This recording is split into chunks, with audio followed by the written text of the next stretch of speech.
Hello all, this is a knitting tutorial video on how to perform the brioche knit stitch, which in this case is going to yield basic brioche ribbing, which you can see is very stretchy and I love the look of it.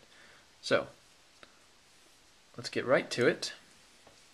Now I like to have my selvage edge to just be a slip stitch because I think it looks nice. Let me get a few stitches in. Now in brioche knitting, all you need to know is two things. The first is the brioche knit, which whenever you perform a brioche knit stitch, you should have one stitch with an accompanying yarn over.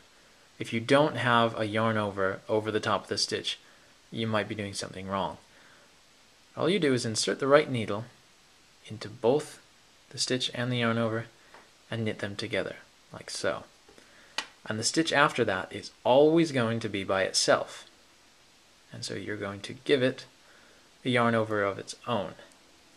Now the way you do that is you bring the yarn forward, slip the stitch purlwise, and then perform a yarn over. But if you knit continental, you can do that in one fluid motion. So again, right needle into the yarn over and the stitch, knit them together, slip the next stitch purlwise and yarn over at the same time. So really, no matter what row you're on, no matter which side is facing on you, you only really have to worry about every other stitch, because you know that every stitch in between them is going to be slipped purlwise and have a yarn over.